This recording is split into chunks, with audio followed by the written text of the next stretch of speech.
മരിച്ചു പോയാൽ എൻ്റെ കുഞ്ഞുങ്ങൾ വില പേശരുത്.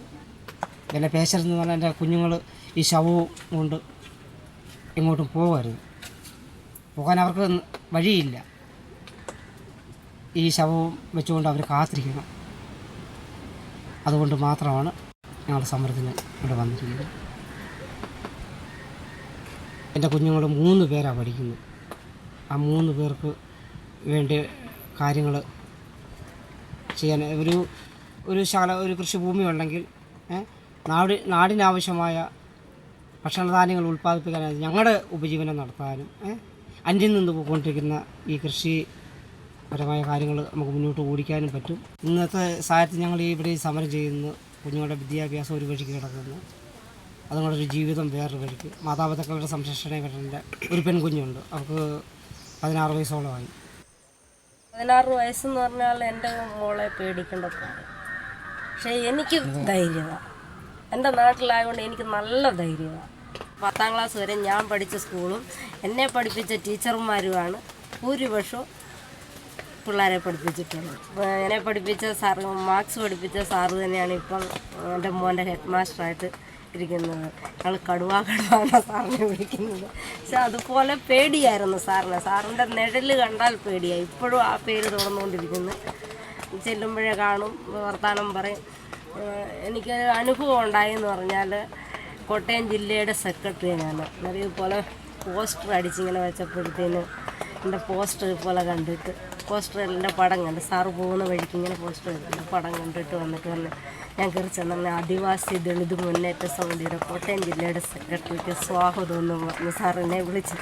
ദളിത് സമൂഹങ്ങൾക്ക് ആനുകൂല്യങ്ങളുണ്ടെന്ന് പറയുന്നല്ലാതെ വർഷത്തിൽ ഒരിക്കൽ മാത്രം തുച്ഛമായ ഒരു തുക തരും.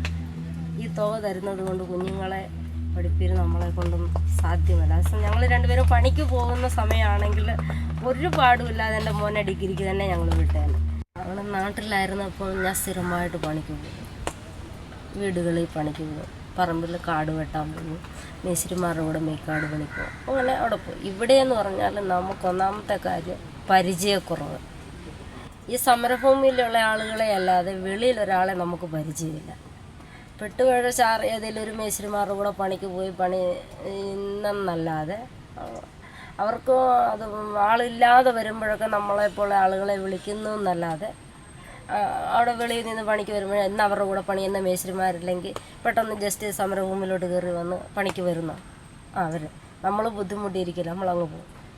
ആ കിട്ടുന്ന പൈസ നമുക്ക് ഇവിടെ തികയും.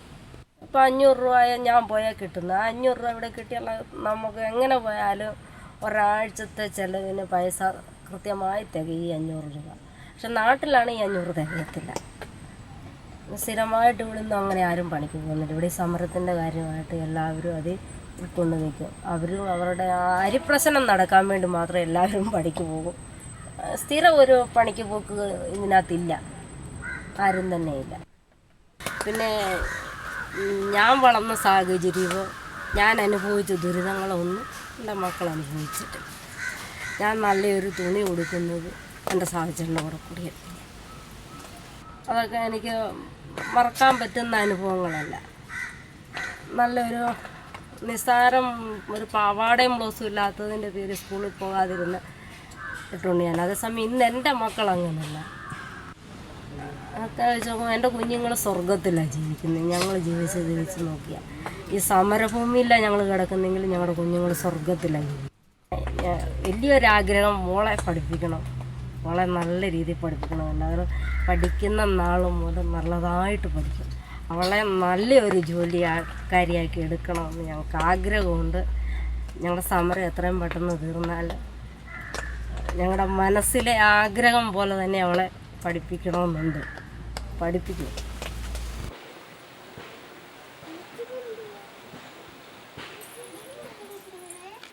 നാളെ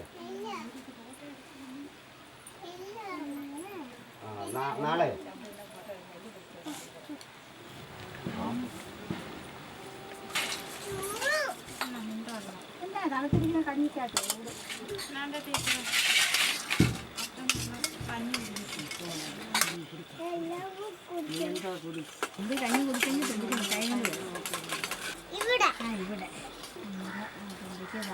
നല്ല കുഞ്ഞുങ്ങൾക്ക് കൈ നടത്തുന്ന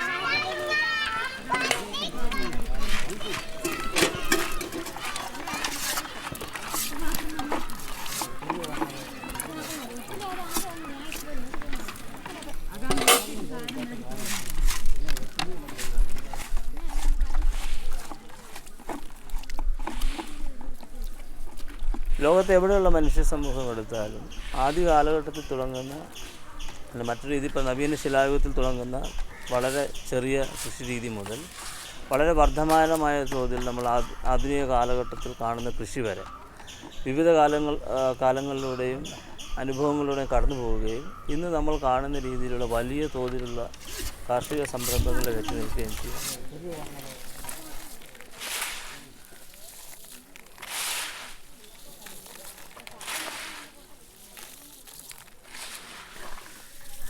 വേട്ടയാടിയും അല്ല പ്രകൃതിയിൽ നിന്ന് ലഭിക്കുന്ന മറ്റു കായികനികൾ ശേഖരിച്ചും ജീവിക്കുന്ന കാലമാണ്. നവീന ശിലായുഗമാകുമ്പോഴേക്കും നമ്മൾ കൃഷിയിലേക്കുള്ള കടന്നുകയറ്റം. ആ കൃഷിയിലേക്കുള്ള കടന്നുകയറ്റമാണ് യഥാർത്ഥത്തിൽ ഭൂമിയെ മാറ്റിത്തീർക്കുന്നത്.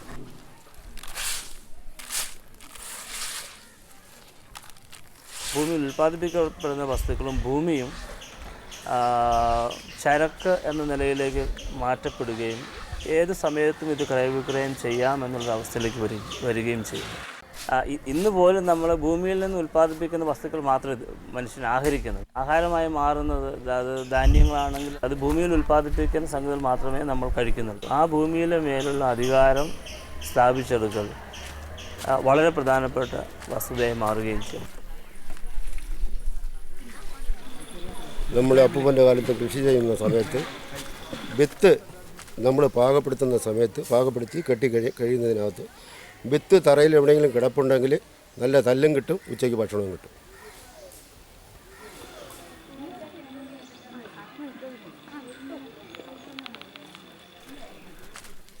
രണ്ട് പ്രാവിനെ വിട്ടിരുന്ന ഇതിനു മുമ്പ് കൊത്തി പറഞ്ഞു. പാവ കോഴിയാണെങ്കിൽ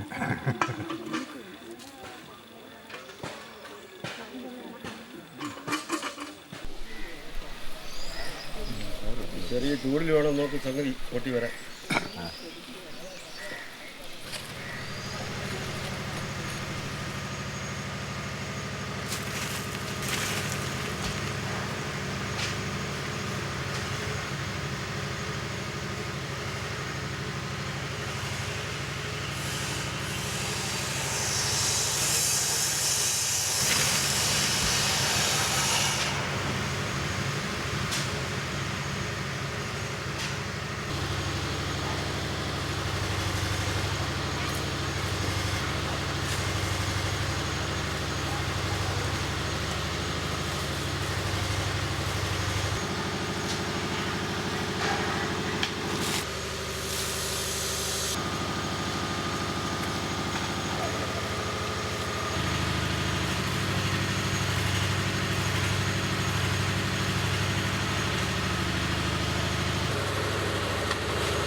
ഞങ്ങൾ ഈ പണിക്കൊരു മൂപ്പൊക്കെ വരാൻ വേണ്ടി ഞങ്ങൾ കുരുമുളകൊക്കെ പറിച്ചൊക്കെ തിന്ന്, ഞങ്ങൾ 2 കുരുമുളകൊക്കെ പറിച്ച് തിന്ന് ഒരു വാശിക്കൊക്കെ പണിയും.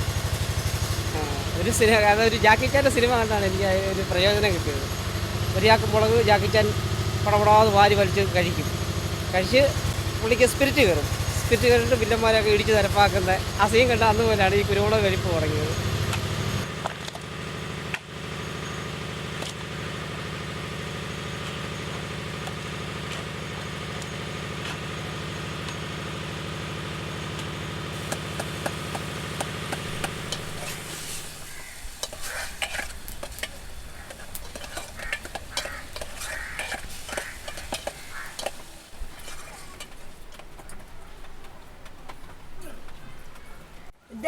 കറി ഇരിക്കുന്നത് എനിക്ക് മതി, കറി മതി, ഭയങ്കര മടുപ്പായി. വെള്ളം കുടിച്ച് അതുപോലെ കഠിനമായ പണിയല്ലേ. ജീവിക്കാൻ വേണ്ടി മരിക്കാനും തയ്യാറായിട്ട് നടക്കുക. ഞങ്ങൾക്ക് അക്കാര്യത്തിൽ ഒരു മടിയില്ല. മണ്ണിന് വേണ്ടി മരിക്കാൻ ഞങ്ങൾക്ക് യാതൊരു ഭയമില്ല. മടുത്ത്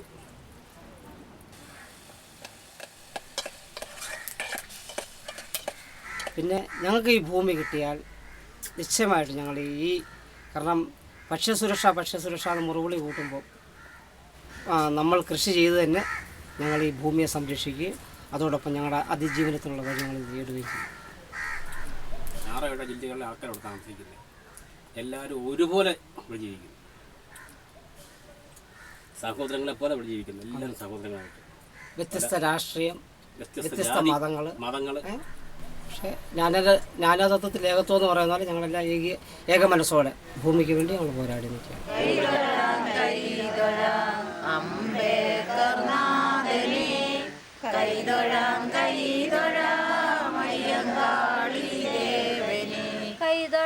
കൈതൊഴാം കല്ലേലി വാസനെ, കൈതൊഴാം ശ്രീബുദ്ധദേവനെ. രാജമഹിളാ ഭവൻ ഇരിക്കെ തെരുവള ഉണ്ട്. രാജേന്ദ്രനാഥ് മാധവി ചേറ്റുതോടം സരോജനമ്മ തെരുവള, ബിന്ദു പാലർ പുത്തമ്മയുടെ, രാധാഭാസ്കരൻ, റഹ്മാ ബേബി, മഞ്ജു സത്യൻ, അമ്മണി ശശി, ശീലമ്മ സാബു.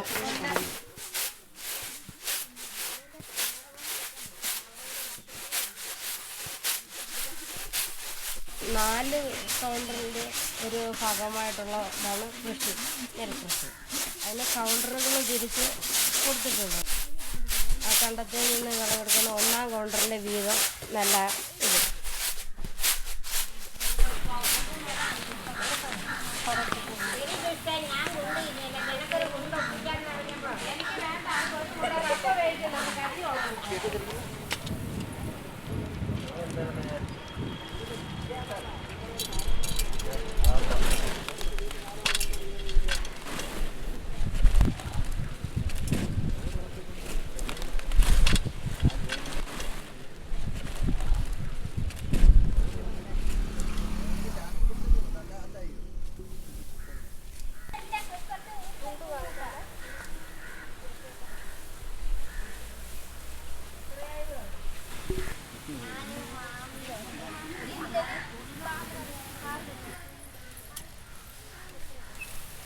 നമ്മൾ ഈ നെല്ല് കുത്തി കൊണ്ട് അരി കൊണ്ട് വെച്ചിരുന്ന് ഇത് നമുക്ക് പൊതുപണി നടക്കുമ്പോൾ ആ അരി എടുത്ത് നമ്മൾ കഞ്ഞി വെച്ച് പണി ചെയ്യുന്നവർക്കെല്ലാം കിട്ടും.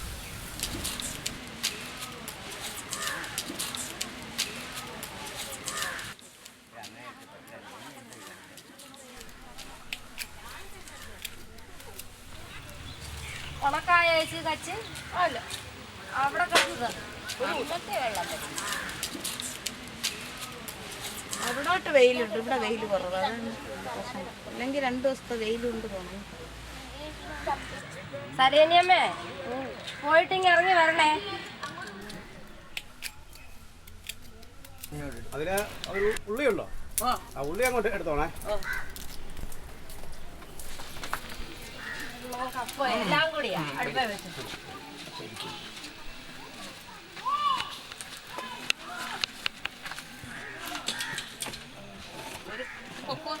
പൊക്കട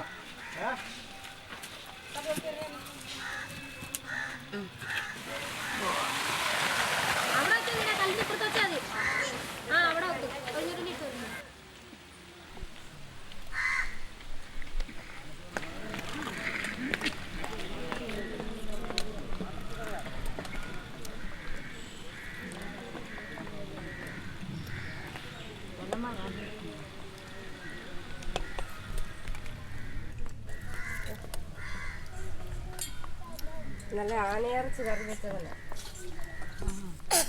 എന്തുവാടാ കറി നിനക്ക്? ആനയിറച്ചിയാണ്.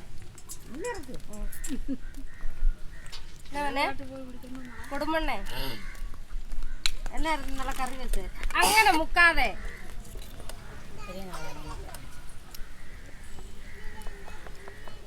ആ കഷ്ണം അവിടെ താഴെ ഇട്ടിട്ട് എരിവില്ലാത്ത കപ്പ നീ ഇതുപോലെ മുളക്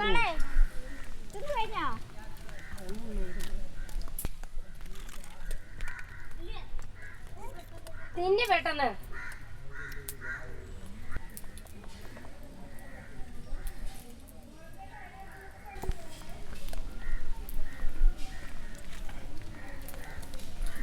എൻ്റെ അച്ഛനെ ഈ പെര പൊളിച്ചിട്ടാണെങ്കിലും ഇതിനകത്ത് അടക്കുക.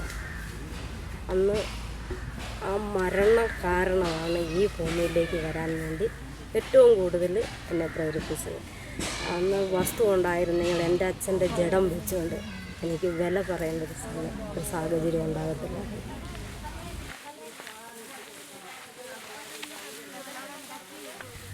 ചേട്ടൻ പറയുമായിരുന്നു എനിക്ക് അങ്ങനെയൊക്കെ പോയാലോ സ്ഥലത്തിന് വേണ്ടി പോയാലോ അടി പോലീസിൻ്റെ അടി കിട്ടുമോ അങ്ങനെ എങ്ങനെയാണ് നീ പോകരുതെന്നൊക്കെ പറഞ്ഞ് വിലക്കുമായിരുന്നു. അന്നേരം ഞാൻ ആ വായി തന്നെ സപ്പോർട്ടും ചെയ്യും ചേട്ടൻ.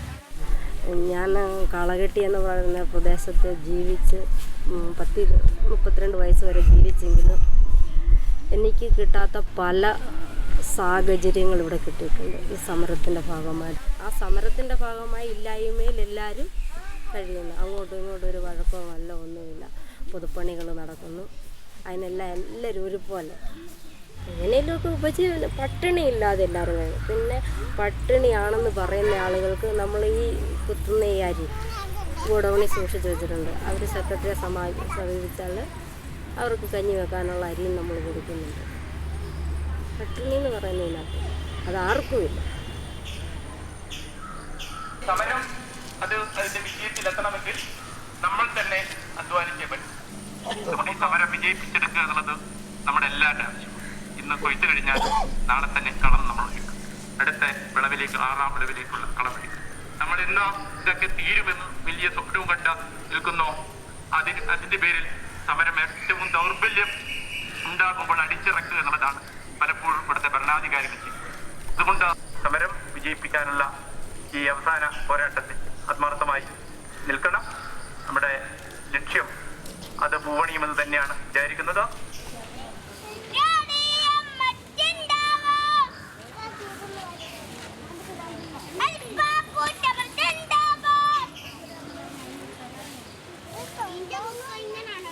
ഒരു 5-8 വർഷത്തെ കേരളത്തിലെ അനുഭവം നോക്കുകയാണെങ്കിൽ ഭൂമിക്ക് വേണ്ടിയിട്ടും നിലനിൽപ്പിന് വേണ്ടിയിട്ടുമുള്ള ആദിവാസി സമൂഹങ്ങൾ ചെയ്യുന്ന സമരങ്ങൾ, അല്ലെങ്കിൽ ഇപ്പോൾ കണ്ണൂർ ജില്ലയുടെ വടക്ക് ആറളത്ത് ആദിവാസികൾ ചെയ്ത സമരമായാലും ചെങ്ങറയിലെ സമരമായാലും ഇപ്പോൾ നടക്കുന്ന അരിപ്പ സമരമായാലും അല്ലെങ്കിൽ ഇനി ഭാവിയിൽ നടക്കാനുള്ള മറ്റ് സമരങ്ങളുടെ ഒക്കെയും ഒരു ആകത്തുകയായി നമുക്ക് മുന്നോട്ട് വെക്കാൻ കഴിയുന്നത് ഈ ഒരു പുതിയ ജനാധിപത്യ ബോധം രൂപീകരിക്കാനുള്ള സാധ്യതയിലേക്ക്, അതായത് ഇന്ന്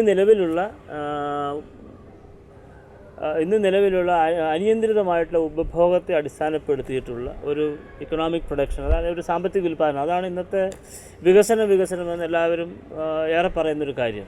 അതിന് ഏതായാലും അധികം കാലം മുന്നോട്ട് പോകാൻ സാധിക്കുകയില്ല എന്നുള്ളത് ഏറ്റവും വലിയ ക്യാപിറ്റലിസ്റ്റുകളായിട്ടുള്ള സാമ്പത്തിക ശാസ്ത്രജ്ഞന്മാർ കൂടി അറിയുന്നതാണ്.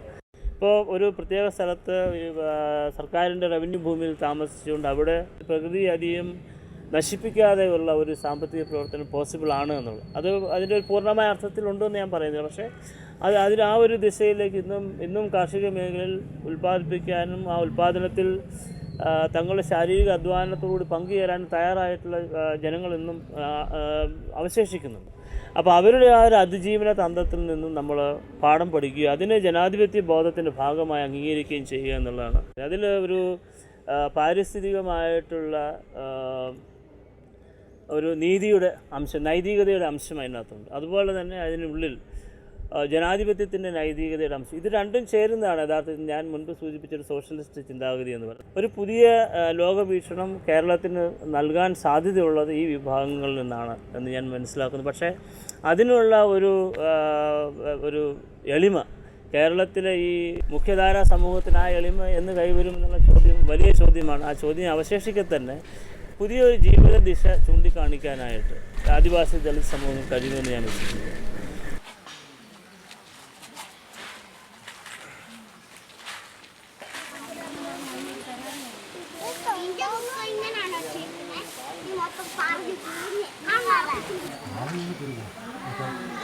ഇവിടുത്തെ സാമ്പ്രദായിക ഇടതുപക്ഷത്തെ സംബന്ധിച്ചിടത്തോളം ആദിവാസി സമരത്തെ തങ്ങളുടെ ഒപ്പം നിർത്തുക എന്നുള്ളത് വലിയൊരു പ്രശ്നമാണ്, അല്ലെങ്കിൽ നിർത്താൻ പറ്റാത്തത് വലിയ പ്രശ്നമാണ്.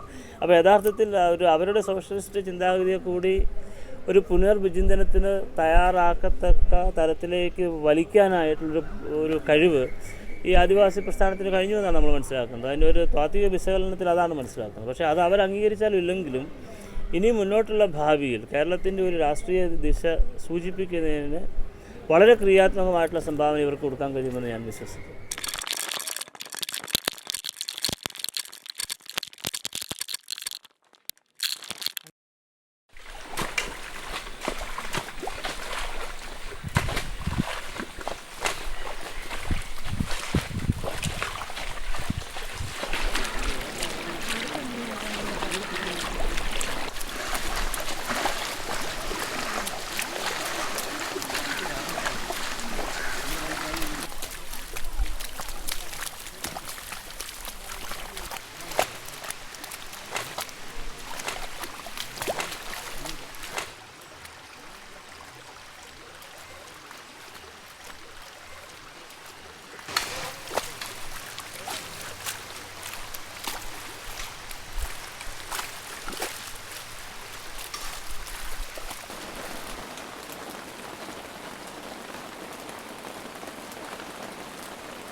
ഇതുപോലെ ചാകര സമരഭൂമിയിൽ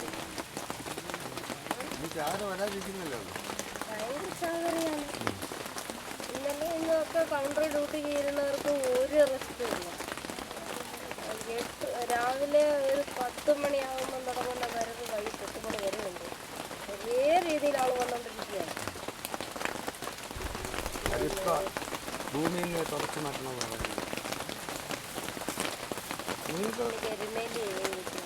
എരുമേലി വരിക നാളെ മറ്റന്നാൾ ഉമ്മൻചാണ്ടിയോട് എന്ന് പറ. അതും വരെ നിങ്ങൾക്ക് ആധികാരികമായിട്ട് സംസാരിക്കാൻ പറ്റില്ലോ. ഉമ്മൻചാണ്ടിയുടെ ഏറ്റവും അടുത്ത ബന്ധുക്കളും സുഹൃത്തുക്കളും ഒക്കെയാണ്. അപ്പോൾ അല്ല അയൽവാസികളൊക്കെ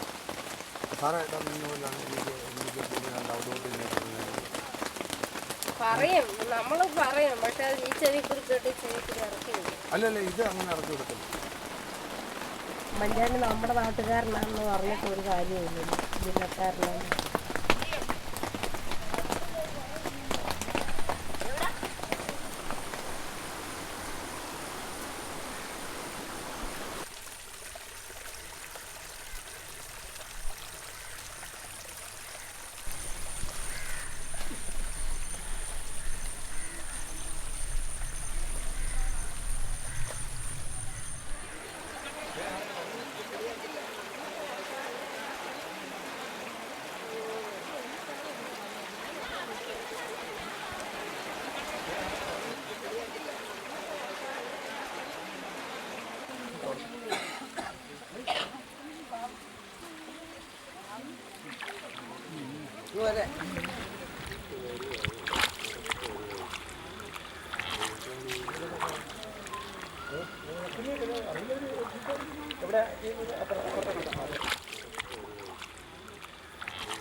ഞങ്ങൾക്ക് കൃഷിഭൂമിയാണ് ആവശ്യം.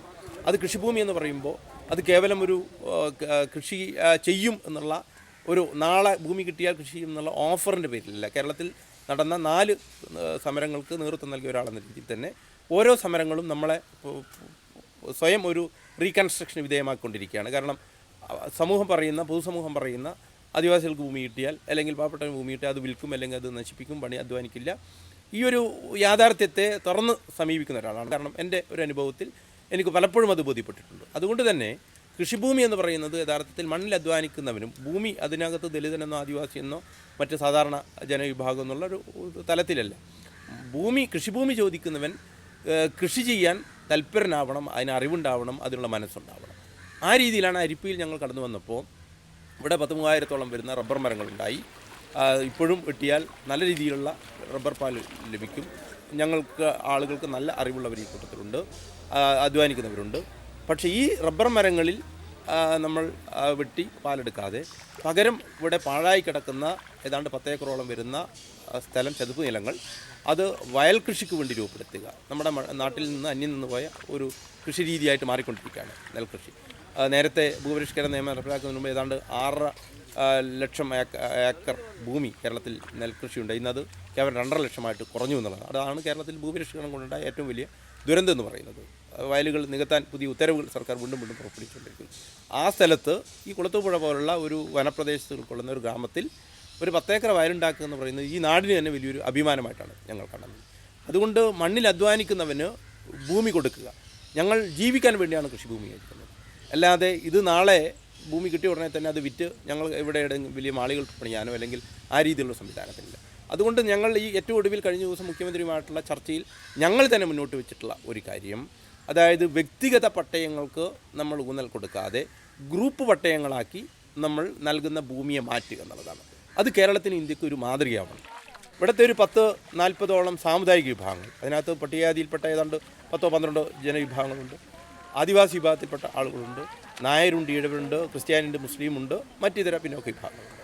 അപ്പോൾ ഏതാണ്ട് 40ഓളം വിഭാഗങ്ങൾ ഒരുമിച്ച് ഒരു മനസ്സായി ഒരു ചിന്തയിൽ ഒരേ ആശയത്തിൽ ഒരു നേതൃത്വത്തിന് കീഴിൽ കൂട്ടായി പ്രവർത്തിക്കുന്നു എന്ന് പറയുന്ന കേരളത്തിലെ ഏറ്റവും മോഡലായിട്ടുള്ള ഒരു സമരമാണ്. കൃഷി ചെയ്യാൻ ഭൂമി കിട്ടിയിട്ട് ആ ഭൂമി കിട്ടി ഇനിയിപ്പോൾ എനിക്ക് ഒന്നും നോക്കണ്ട എന്ന് പറയുന്ന ആളുകൾ ഭൂമിയുടെ ഉടമസ്ഥരായാൽ അവർ ആ ഭൂമി കൃഷിയുക്തമാക്കുന്നില്ല എങ്കിൽ അവരിൽ നിന്ന് ആ ഭൂമി തിരിച്ചെടുത്തുകൊണ്ട് പകരം കൃഷി ചെയ്യാൻ താല്പര്യമുള്ള ആളുകൾക്ക് കൈമാറി കൊടുക്കുക. അതാണ് ഗ്രൂപ്പ് പട്ടയം കൊണ്ട് ഉദ്ദേശിക്കുന്നത്. കൃഷി ചെയ്യാൻ വേണ്ടി ഉള്ള റൈറ്റ് മാത്രമാണ് ഭൂമിയിലുള്ളത്.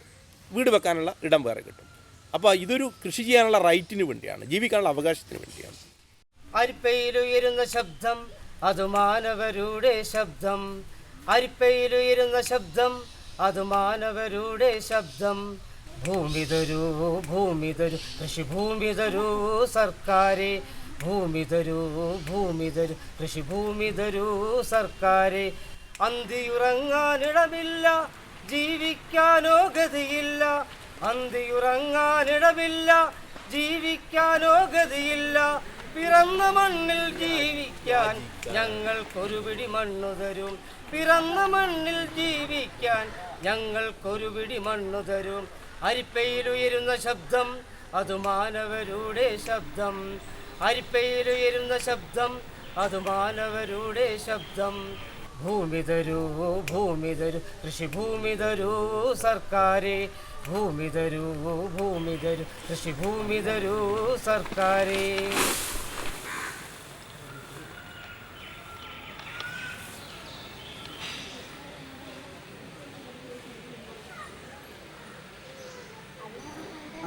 ഞങ്ങളുടെ ഒരു സിസ്റ്റം എന്ന് പറയുമ്പം ഇത് അമ്പലം അല്ല, പഹോട എന്ന് പറയും.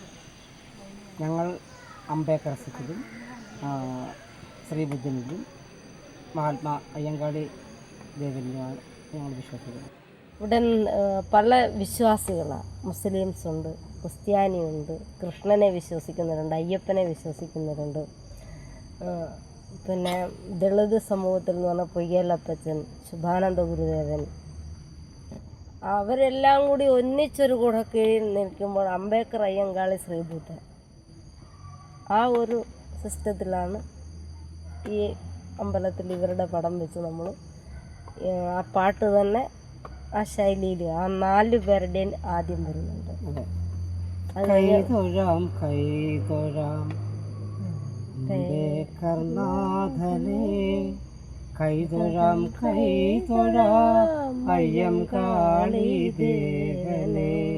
പ്രധാന മതങ്ങളെ സംബന്ധിച്ച് ഇപ്പോൾ ഇസ്ലാം ആവട്ടെ, ക്രിസ്ത്യാനിറ്റി ആവട്ടെ, അല്ലെങ്കിൽ ബുദ്ധിസം, അങ്ങനെയുള്ള ഏത് മതം എടുത്താലും അവിടെയെല്ലാം ഒന്നുകിലൊരു പ്രോഫറ്റ് അല്ലെങ്കിൽ ശക്തനായിട്ടുള്ള ദൈവം, ആ ദൈവത്തെയോ വിളിച്ച് പ്രാർത്ഥിക്കുകയും ആരാധിക്കുകയും ചെയ്യാനും സമൂഹത്തെ ഒരുമിച്ച് ചേർത്ത് നിൽക്കാനും കഴിയുന്നുണ്ട്. പക്ഷേ ഈ സമരമുഖത്ത് നമ്മൾ കാണുന്ന അത്തരത്തിലുള്ള ഒരു വ്യവസ്ഥാപിത മതത്തിൻ്റെ ആരാധനാക്രമത്തിന് വെളിയിലുള്ള ആളുകളെ സംബന്ധിച്ചിടത്തോളം ഈ സമൂഹത്തിൻ്റെ കൂടിവരവിന് അവരെ പ്രാപ്തരാക്കുന്ന യഥാർത്ഥത്തിൽ ഒരു പുതിയ മതബോധമാണ്. ദളിത് സമൂഹത്തെ സംബന്ധിച്ചിടത്തോളം തങ്ങളുടെ മാതാപിതാക്കന്മാരെയോ പിതാക്കന്മാരെ പൊതുവിൽ ആരാധിക്കുന്ന ഒരു സമ്പ്രദായമുണ്ട്. ആ പിതാക്കന്മാരുടെ ആരാധനയുടെ അതേ രീതിയിൽ തന്നെ ഈ സാമൂഹ്യ പ്രസ്ഥാനങ്ങളുടെ നേതൃത്വത്തിലുള്ള ആളുകളെയും ആരാധിക്കുന്ന ഒരു രീതിയാണ്.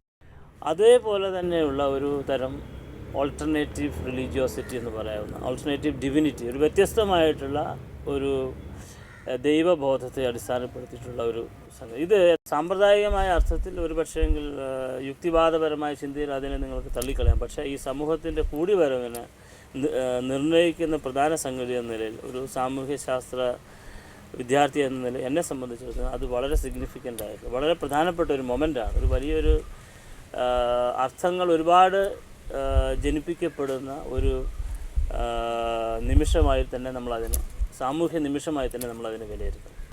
അപ്പോൾ ഇതിലൊരു അന്തർലീനമായിരിക്കുന്ന ഒരു വേറൊരു പ്രശ്നം, പലപ്പോഴും ഇത്തരം പ്രസ്ഥാനങ്ങളുടെ നേതൃത്വത്തിൽ വരുന്ന ആളുകൾ അവർ അറിയാതെ തന്നെ അവരുടെ കൂടെയുള്ള ആളുകൾ അവരെ ദൈവികമായൊരു ഛായയിൽ അവരോധിക്കുകയും അവരെ ആ രീതിയിൽ കാണുകയും ചെയ്യുകയും പലപ്പോഴും നമ്മളുടെ പ്രസ്ഥാനം മുന്നോട്ട് പോയിക്കൊണ്ടിരിക്കുന്ന പാതയെ വിമർശനാത്മകമായിട്ട് മനസ്സിലാക്കുന്നതിൽ നിന്ന് തടയുകയും ചെയ്യും. അപ്പോൾ ഇപ്പോൾ ചിലയിടത്ത് വളരെ ഏറെ ഏകാധിപത്യപരമായിട്ടുള്ള കാഴ്ചപ്പാടുള്ള ആളുകളെ നേതൃത്വത്തിലേക്ക് എത്തിക്കുന്നതും ഈ ഒരു സാഹചര്യത്തിന് കാരണമാകാം.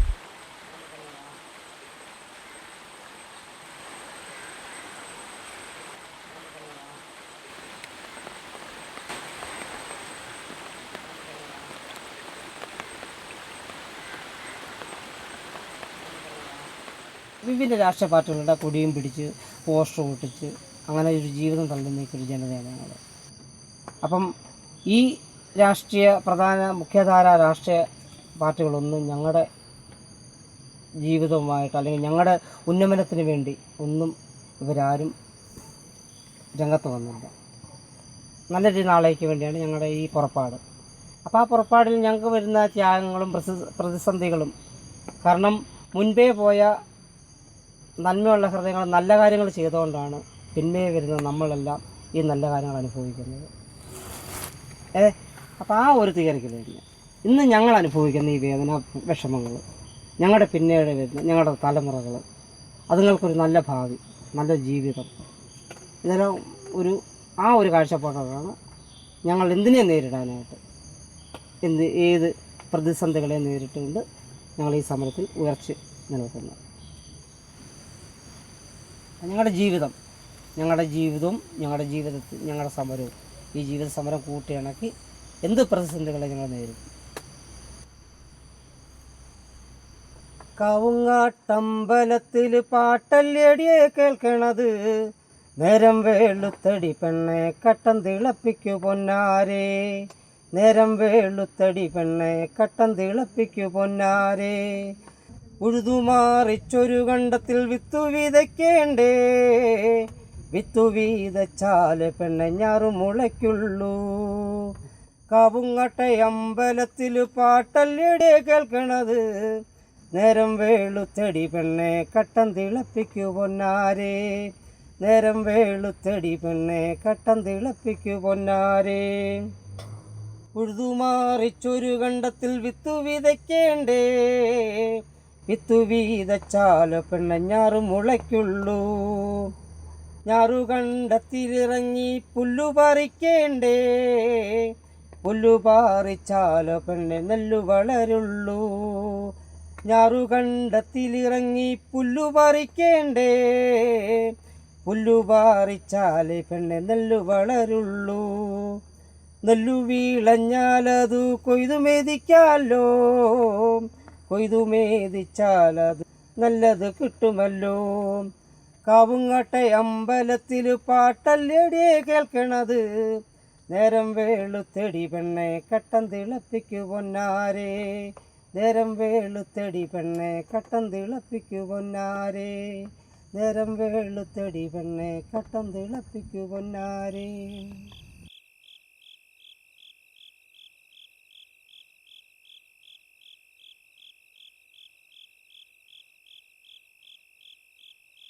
ആദിദ്രാവിഡർ ഞങ്ങൾ, ആദിദ്രാവിഡർ ഞങ്ങൾ, ആദിദ്രാവിഡർ ഞങ്ങൾ, ആദിദ്രാവിഡർ ഞങ്ങൾ.